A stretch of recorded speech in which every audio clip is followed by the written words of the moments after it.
ভাবুন তো, একজন মা গভীর রাতে ঘুমিয়ে আছেন। হঠাৎ ঘরের ভেতর ঠান্ডা হাওয়া বইতে শুরু করল।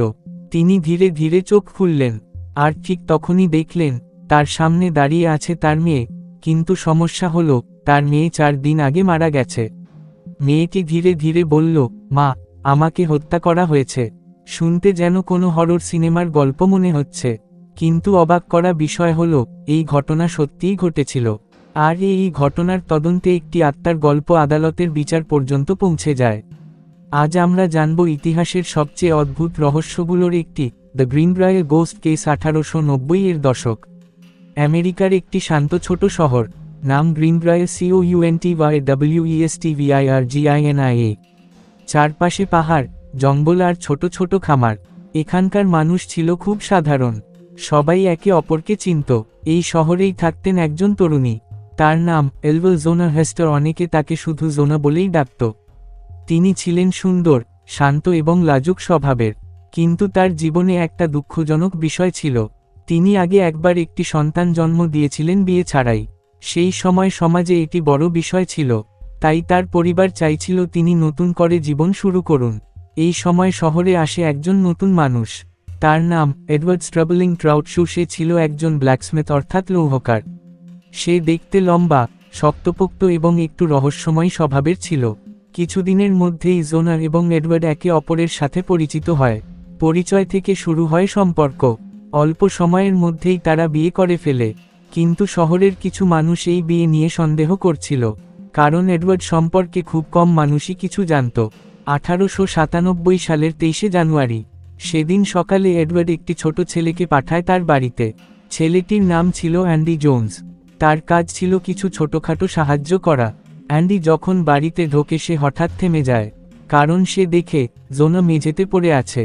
তার হাত পা সোজা, চোখ বন্ধ, আর কোনো নড়াচড়া নেই। ছেলেটি ভয়ে দৌড়ে বের হয়ে যায়। সে দ্রুত এডওয়ার্ডকে খবর দেয়। ডাক্তার ডাকা হলো। ডাক্তারের নাম ছিল ডক্টর জর্জ ন্যাপ। কিন্তু ডাক্তার যখন আসেন তখন তিনি একটি অদ্ভুত বিষয় লক্ষ্য করেন। এডওয়ার্ড মৃতদেহের পাশে দাঁড়িয়ে ছিল। সে বারবার জোনার এর মাথা এবং ঘাড় ধরেছিল। ডাক্তার যখন পরীক্ষা করতে চান, এডওয়ার্ড যেন একটু বাধা দিচ্ছিল। সে খুব জোরে কাঁদছিল। শেষ পর্যন্ত ডাক্তার খুব ভালো করে পরীক্ষা করতে পারেননি। তিনি রিপোর্টে লিখলেন, পারপেচুয়াল ফেইন্ট বা অজানা অসুস্থতা। এভাবেই জোনাকে দ্রুত কবর দেওয়া হয়। জোনার এর মা মেরি জানে হেস্টার এই মৃত্যু মেনে নিতে পারছিলেন না। তার মনে হচ্ছিল কিছু একটা ভুল হয়েছে। একদিন তিনি জোনার এর একটি স্কার্ফ পান। তিনি সেটি ধুতে গিয়ে একটি অদ্ভুত ঘটনা লক্ষ্য করেন। পানি নাকি হঠাৎ লাল হয়ে যায়। তিনি এটাকে একটি অশুভ সংকেত মনে করেন। তারপর শুরু হয় সবচেয়ে রহস্যময় ঘটনা। মেরি জানে দাবি করেন, এক রাতে তিনি দেখেন তার মেয়ের আত্মা তার ঘরে এসেছে। প্রথম রাতে জোনা কিছু বলেনি। দ্বিতীয় রাতে সে কথা বলে। সে বলেছিল, মা, আমার মৃত্যু স্বাভাবিক নয়। মেরি জানে কাঁপতে কাঁপতে জিজ্ঞেস করেন, তোমার সাথে কি হয়েছে? জোনার উত্তর দেয়, এডওয়ার্ড আমার ঘাড় ভেঙে দিয়েছে। মেরি জানে পরে বলেন, জোনা তার ঘাড় অস্বাভাবিকভাবে ঘুরিয়ে দেখায়, যেন প্রমাণ দিচ্ছে এই ঘটনা নাকি 4 রাত ধরে ঘটেছিল। প্রতিবারই জোনা একই কথা বলেছিল।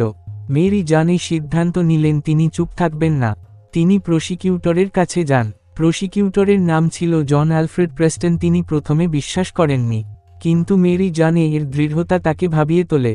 শেষ পর্যন্ত তিনি সিদ্ধান্ত নেন, মৃতদেহ আবার পরীক্ষা করা হবে। জোনার এর দেহ কবর থেকে তোলা হয়। ডাক্তার এবার ভালোভাবে পরীক্ষা করেন, এবং দেখা যায় জোনার এর ঘাড় ভেঙে গেছে। প্রথম এবং দ্বিতীয় কশেরুকা সম্পূর্ণ ভেঙে গিয়েছিল। এছাড়াও শ্বাসনালীতেও ক্ষত ছিল। এটি স্পষ্ট প্রমাণ ছিল এটা একটি হত্যা। এডওয়ার্ড শুকে গ্রেপ্তার করা হয়। বিচার শুরু হয় 1897 সালে। আদালতে অনেক সাক্ষী আসে। এডওয়ার্ড এর অতীত বেরিয়ে আসে। জানা যায় তার আগের স্ত্রীদের জীবনেও অদ্ভুত ঘটনা ঘটেছিল। সবকিছু মিলিয়ে জুরি বোর্ড সিদ্ধান্ত দেয় এডওয়ার্ড শু দোষী। তাকে দেওয়া হয় লাইফ ইমপ্রিজনমেন্ট। আজও ওয়েস্ট ভার্জিনিয়াতে একটি ঐতিহাসিক সাইনবোর্ড আছে, সেখানে লেখা গ্রিনব্রায়ার গোস্ট। এটি ইতিহাসে একমাত্র মামলা যেখানে একটি আত্মার গল্প এত বড় ভূমিকা রেখেছিল। শেষের রহস্য আজও মানুষ প্রশ্ন করে, মেরি জানে কি সত্যিই তার মেয়ের আত্মাকে দেখেছিলেন, নাকি তিনি শুধু সন্দেহ থেকে সত্যটা বুঝেছিলেন? এই প্রশ্নের উত্তর আজও অজানা। কিন্তু একটি বিষয় নিশ্চিত, জোনার এর মৃত্যু শেষ পর্যন্ত ন্যায়বিচার পেয়েছিল। এই রহস্যময় সত্য ঘটনা সম্পর্কে আপনার কি মনে হয়? আপনি কি বিশ্বাস করেন আত্মা সত্যিই তার মাকে সব বলেছিল, নাকি এটি ছিল একটি অবিশ্বাস্য কাকতালীয় ঘটনা? আপনার মতামত অবশ্যই কমেন্টে লিখে জানান। ভিডিওটি ভালো লাগলে একটি লাইক দিন, আর এমন বাস্তব রহস্যময় গল্প আরও দেখতে চাইলে ভিডিওটি বন্ধুদের সাথে শেয়ার করুন এবং আমাদের চ্যানেলটি সাবস্ক্রাইব করে বেল আইকন অন করুন, কারণ পরের ভিডিওতে আমরা জানব ইতিহাসের আরেকটি ভয়ঙ্কর সত্য ঘটনা।